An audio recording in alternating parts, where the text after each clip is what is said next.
West Bengal తరువాత దేశంలో ఉన్న మరొక రాష్ట్రం ఏదైనా ఉంది అంటే అది తమిళనాడు. దేశం కోసం ప్రాణ త్యాగం చేయడానికి, ధర్మం కోసం, సనాతనం కోసం నిలబడిన ఏదైనా రాష్ట్రం ఉంది అంటే అది తమిళనాడు ప్రాంతం. అది కాస్త ఈ రోజు ఎలా మారింది అంటే మా దేశం వేరు, మా భావజాలం వేరు అన్నట్టుగా తమిళ ప్రాంతం మారింది. ఇది వాస్తవం. అందుకే తమిళనాడు చరిత్ర ఎలా మొదలైంది, ఎలా జరిగింది తెలుసుకోవాలి. ఎలాంటి గొప్ప ఆధ్యాత్మిక వేత్తలు పుట్టుకొచ్చారు తమిళనాడు నుంచి తెలుసుకోవాలి. ఎలాంటి దేశభక్తులు అక్కడి నుంచి మొదలయ్యారో తెలుసుకోవాలి. వారందరి గురించి తెలుసుకుందాం. వెస్ట్ బెంగాల్ గురించి చెప్పినట్టుగానే తమిళనాడు రాష్ట్రం గురించి కూడా చెప్పాలి అంటే ఈస్ట్ ఇండియా కంపెనీ దగ్గర నుంచి మొదలు పెట్టాలి. 1759లో ఈస్ట్ ఇండియా కంపెనీకి దక్షిణ భారతదేశం వరకు కూడా ముఖ్య వ్యాపార కేంద్రంగా, ముఖ్య వాణిజ్య కేంద్రంగా, ఒక రేవు పట్టణంగా తమిళనాడు ప్రాంతం ఉండేది. ఈస్ట్ ఇండియా కంపెనీ ఈ ప్రాంతాన్ని ఒక రేవు పట్టణంగా వాడుకోవడం, ముఖ్యమైన ప్రాంతంగా వాడుకోవడం మొదలుపెట్టింది. ఒక రకంగా ఈస్ట్ ఇండియా కంపెనీ మొత్తానికి కూడా దక్షిణాది రాజధానిగా పనిచేసిందన్నమాట. అలాగే పోర్ట్ సెయింట్ జార్జ్ కోట ఏదైతే ఉందో ఆ కోటని నిర్మించి అక్కడి నుంచి ఈ వ్యాపారం, వాణిజ్యం అన్ని కూడా ప్రారంభం చేసింది ఈస్ట్ ఇండియా కంపెనీ.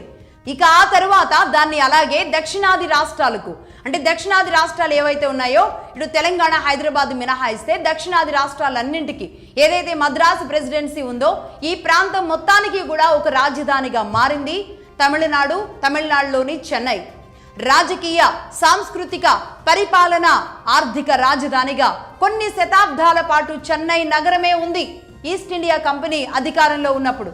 అంటే ఆ తరువాత భాషాపరంగా రాష్ట్రాలు విడిపోయాయి కదా. ఆ విడిపోయిన తరువాత రాష్ట్రాల ఏర్పాటు ఏదైతే జరిగిందో ఆ రాష్ట్రాల ఏర్పాటు జరిగే వరకు కూడా దక్షిణ భారతదేశానికి రాజధానిగా ఉంది తమిళనాడు, చెన్నై. వీరపాండ్య కట్టబొమ్మ నాయకర్, చిదంబరం ప్రజ్ఞాయ్, గాజుల లక్ష్మీ నరసింహ చెట్టి, సుబ్రహ్మణ్య భారతి, కామరాజ్ నాడార్, పెరుమాళ్ వరదరాజుల నాయుడు, జానకి అమ్మాళ్, పి రంగయ్య నాయుడు, టిఎస్ఎస్ రాజన్ లాంటి గొప్ప స్వాతంత్రోద్యమ నాయకులను అందించిన నేల తమిళనాడు నేల. ఇలాంటి తమిళ నేలలో పుట్టిన గొప్ప వ్యక్తుల గురించి తెలుసుకోవాలి. దేశం కోసం వాళ్ళు చేసిన ప్రాణ త్యాగాల గురించి తెలుసుకోవాలి. దేశం కోసం వారు ఎలా తమ ఆత్మలను కూడా బలిదానాలు ఎలా చేసుకున్నారో తెలుసుకోవాలి. అలాంటి వాళ్ళల్లో మొదటి వ్యక్తి పేరు వీరపాండ్య కట్టబొమ్మన్. 1760-1799 అంటే 18వ శతాబ్దపు తమిళనాడుకు చెందిన ఒక ప్రసిద్ధ పాలయకర్రార్, అంటే పాలిగర్ అంటారు. పాలిగర్ అంటే ఒక అధిపతి అని, ఒక నాయకుడు అని, ఒక పాలకుడు అని అన్నమాట. బ్రిటిష్ ఈస్ట్ ఇండియా కంపెనీని ఎదిరించిన యోధుడుగా ఉన్నాడు ఆయన. ఏ ప్రాంతానికి ఆయన పాలకుడుగా ఉన్నారు అంటే తమిళనాడుకే. పంచాలం కురిచి అనేవాళ్ళు తమిళనాడుని. ఆ ప్రాంతంలో అంటే దాదాపుగా ఇప్పుడున్న తమిళనాడు మొత్తం కూడా ఒక రకంగా కొన్ని ప్రాంతాలను మినహాయిస్తే ఈ పంచాలం కురించికి 47వ పాలకుడుగా ఉన్నారు ఆయన. అదే సమయంలో బ్రిటిష్ వాళ్ళకి వ్యతిరేకంగా పోరాటం జరిపారు. బ్రిటిష్ వాళ్ళ అరాచకాలను ఆయన ఎదురిస్తూ వచ్చారు. పన్నును కట్టాలి, కప్పం కట్టాలి, వసూళ్లకు పాల్పడుతున్న బ్రిటిష్ వాళ్ళ మీద కట్టేదే లేదు, ఏం చేసుకుంటావో చేసుకో అని ఎదురు తిరిగారు ఆనాడే. మొదటి పాలయగారుల యుద్ధంలో ఒక కీలక పాత్ర పోషించారు ఆయన. స్వాతంత్ర కాంక్షతో బ్రిటిష్ వారికి ఏమాత్రం లొంగకుండా ఆత్మ గౌరవంతో ఉరిశిక్షను స్వీకరించారు వీరపాండ్య కట్టబొమ్మన్. భారత స్వాతంత్ర సమర చరిత్రలో ధైర్య సాహసాలకు, ఆత్మ గౌరవానికి ప్రతీకగా నిలిచారు ఆయన. అక్టోబర్ 16, 1799న కాయత్తారులోని ఒక చింత చెట్టుకు ఆయన ఉరి తీయబడ్డారు. ఉరిని కూడా ఒప్పుకున్నారే కానీ బ్రిటిష్ వాళ్ళ ముందు తల దించలేదు ఆయన. అలాంటి వ్యక్తి తమిళనాడు నేల నుంచి వచ్చిన వ్యక్తి. ఇదే తమిళనాడు నుంచి మరొక వ్యక్తి గురించి మాట్లాడాలి. ఆయనే గాజుల లక్ష్మీ నరసింహ చెట్టి. గుర్తున్నారా? కాపుల చరిత్రలో మనం గాజుల లక్ష్మీ నరసింహ చెట్టి గురించి మాట్లాడుకున్నాం. 1806, 1868లో చెట్టి ఏర్పాటు చేసిన సంస్థే మద్రాస్ నేటివ్ అసోసియేషన్ అనే సంస్థ. ఆ సంస్థ మొత్తం దక్షిణాదిలోనే ఏర్పడ్డ మొట్టమొదటి స్వాతంత్రోద్యమ సంస్థ అన్నమాట. అలాగే అప్పుడే క్రైస్తవుల మత మార్పిడులు కూడా మొదలైపోయాయి. ఆ క్రమం అది పుంజుకుంటూ ఉందన్నమాట. క్రైస్తవంలోకి మత మార్పిడులు జరుగుతూ ఉండడం పుంజుకుంటున్న సమయంలో ఆ క్రైస్తవ మత మార్పిడులకు వ్యతిరేకంగా ఉద్యమం చేసిన సంస్థగా కూడా నిలబడింది ఈ సంస్థ. ఇది కాస్త దాని పేరు మార్చుకుని, తన ఉద్యమ రూపాన్ని మార్చుకుని అది కాస్త విభూతి ఉద్యమంగా పేరు పొందింది గాజుల లక్ష్మీ నరసింహ చెట్టి ద్వారా మొదలైన సంస్థనే. మద్రాస్ ప్రెసిడెన్సీకి చెందిన ఈయన ఒక ప్రముఖ వ్యాపారవేత్త, విద్యావేత్త, అలాగే స్వాతంత్ర సమర యోధుడు. ఆయన దక్షిణ భారతదేశంలో ఒక రాజకీయ చైతన్యానికి పునాదులు వేసిన వారిలో ముఖ్యులు. అలాగే ద క్రెసెంట్ అనే ఒక ఇంగ్లీష్ పత్రికని స్థాపించారు. అది కూడా ఆంగ్లేయులకు, ఇంగ్లీష్ వాళ్ళకి అది తెలియాలని, అలాగే బ్రిటిష్లో ఉన్న రాణులకు, బ్రిటిష్లో ఉన్న వాళ్ళకు కూడా ఇక్కడ ఉన్న విషయాలు తెలియాలి అంటే వాళ్ళు ఇంగ్లీష్లోనే చదవాలి అని చెట్టి ఆనాడే ద క్రెసెంట్ అనే ఒక ఇంగ్లీష్ పత్రికనే స్థాపించాడు ఏకంగా. ఆ పత్రిక ద్వారా ఆంగ్లేయుల విధానాలను ప్రశ్నిస్తూ వచ్చిన ఒక తెలుగు మొట్టమొదటి వ్యక్తి కూడా.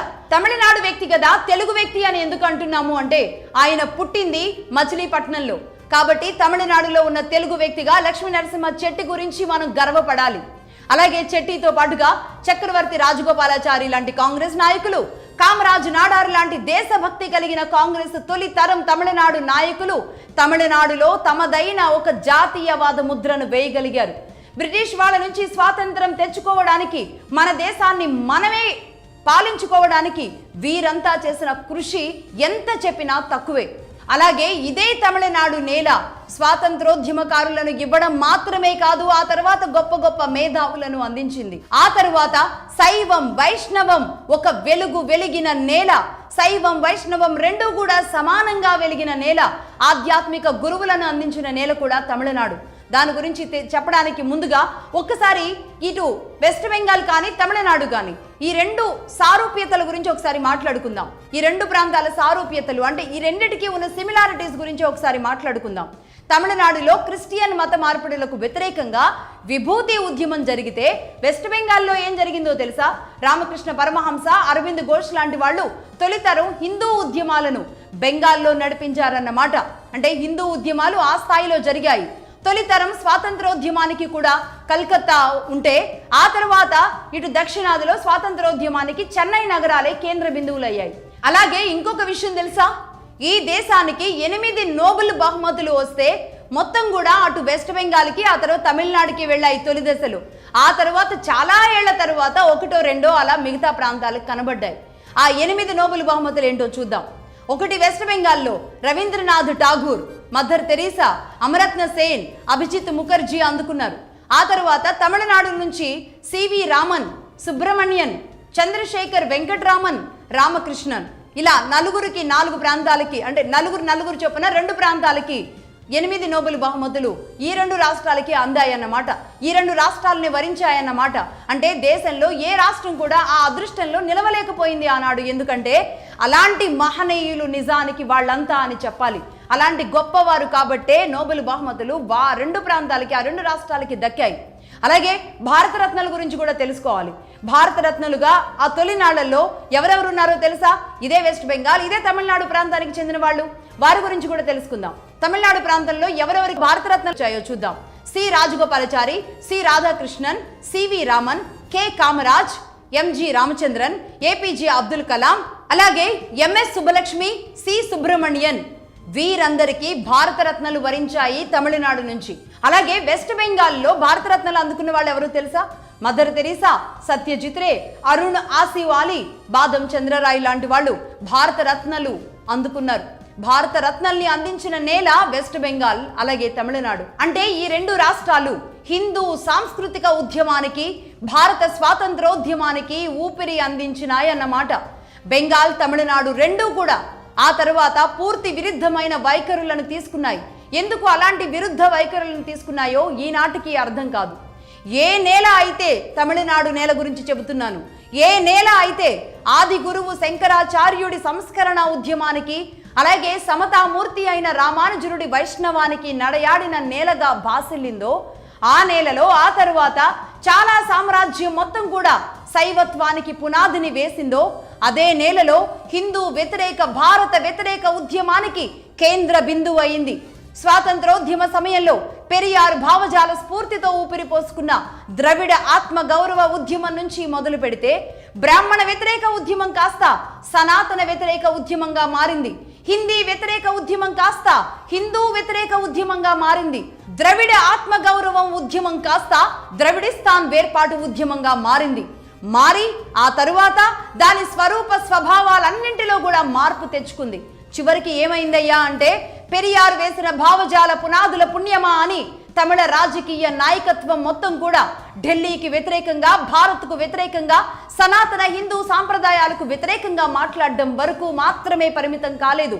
సనాతనాన్ని నిర్మూలించాలి అన్న భావజాలం వైపు ప్రయాణం కొనసాగించింది తమిళనాడు నేల.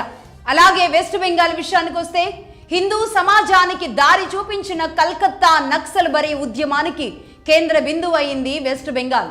1977లో సిపిఐఎం పార్టీ అధికారంలోకి వచ్చిన దగ్గర నుండి సుమారుగా 3 దశాబ్దాల పాటు జరిగిన లెఫ్ట్ భావజాల వ్యాప్తి పర్యవసానంగా బెంగాలీ సమాజంలో కుహానా లౌకికవాదం, ముస్లిం క్రిస్టియన్ మైనారిటీల సంతుష్టీకరణ, అంటే ముస్లిం మైనారిటీలను, క్రిస్టియన్ మైనారిటీలను సంతృప్తి పరచడానికి దేశభక్తిని కాస్త మూఢత్వంగా చిత్రీకరించే దిశగా బెంగాలీ సమాజంలో కుహానా లౌకికవాదం రాజ్యమేలింది. ఒక రకమైన విద్వేషాన్ని లెఫ్ట్ రచయితలు తమ రచనలు, సాహిత్యం ద్వారా బెంగాలీ ప్రజల మెదళ్లలో నింపారు. ప్రపంచ మాత సమ్మేళనంలో హిందూ మాత ఖ్యాతిని విశ్వవ్యాప్తం చేసిన స్వామి వివేకానందుడు, పరమహంస యోగానంద, అరవింద్ ఘోష్ లాంటి మహానుభావులు పుట్టిన బెంగాల్ గడ్డపైనే, అదే గడ్డపైన హిందూ వ్యతిరేక రాజకీయాలు జరగడం, మరీ ముఖ్యంగా అన్నింటికంటే ఆశ్చర్యకరమైన విషయం ఇంకొకటి ఉంది చెప్పనా. ఈనాటి బీజేపీ పార్టీ ఏదైతే ఉందో ఆ పార్టీకి మొదలైన బేస్ ఏదైతే ఉందో అది జనసంఘ్ని నెలకొల్పిన శ్యామ్ ప్రసాద్ ముఖర్జీ ఎక్కడి వారు? వెస్ట్ బెంగాల్ నేల మీద జన్మించిన వారు. వెస్ట్ బెంగాల్ నేల మీద జన్మించిన జన్ సంఘ్ శ్యామ్ సుందర్ ముఖర్జీ పుట్టిన నేల, ఆ మహానుభావుడు జన్మించిన నేల. అలాంటి బెంగాల్ నేల ఈ రోజు మైనారిటీ సంతృప్తికర రాజకీయానికి మాత్రమే కేంద్ర బిందువు అవుతోంది. అత్యంత ఎక్కువ మంది ముస్లిం దొంగ ఓటర్లు ఉన్న నేలగా ఈనాడు మారిపోయింది. జాతీయవాద భావజాలాన్ని అలాగే అపరిపక్వతగా, ఉన్మాదంగా భావించే రకంగా బెంగాల్, తమిళనాడు రాష్ట్రాల ప్రజల మెదళ్లను తయారు చేశారు. ఇదే భారత రాజ్యాంగం పరిధిలో ఉంటూ భారత ప్రజాస్వామిక ఎలక్షన్ నమూనాలో వీళ్లంతా భాగమై ఉంటూనే భారత భూభాగంలోనే ఒక కొరక రాని కొయ్యలుగా తయారయ్యారు. ప్రజల్లో చైతన్యం అద్భుతంగా ఉంటుంది, ప్రజల్లో చైతన్యం ఉంటుంది. ఉన్నా సరే రాజకీయ పార్టీలు అక్కడి ప్రజల అభిప్రాయాలను మారుస్తూ ఉంటాయి. కేవలం హిందూ వ్యతిరేక, భారత వ్యతిరేక, సనాతన వ్యతిరేక భావజాలానికి మాత్రమే ఇక్కడ చోటు ఉంది అన్న ప్రచారంలో ముందున్నాయి ఈ రాజకీయ పార్టీలు. ఈ భావజాలం ఇలాగే ఈ 2 రాష్ట్రాలు కనుక కొనసాగిస్తే దేశానికి రేపటి నాడు ఎలా పెనుముప్పుగా మారబోతుందో తెలుసా? దేశాన్ని మింగడానికి పెట్టుకున్న టార్గెట్ 100 years లో ఈ 2 రాష్ట్రాలు ముందు వరుసలో ఉండబోతున్నాయి తెలుసా? ఈ రాష్ట్రాలను రక్షించడం మరి సాధ్యమయ్యే పనేనా? ఈ రాష్ట్రాల ద్వారా జరుగుతున్న, దేశం మీద జరుగుతున్న కుట్రలు ఏంటి, జరగబోయేది ఏంటి, దానికి నివారణ చర్యలు ఏంటి? నెక్స్ట్ ఎపిసోడ్లో ఆ వివరాలు తెలుసుకుందాం. Keep watching Magdha news. This is Lakshmi signing of.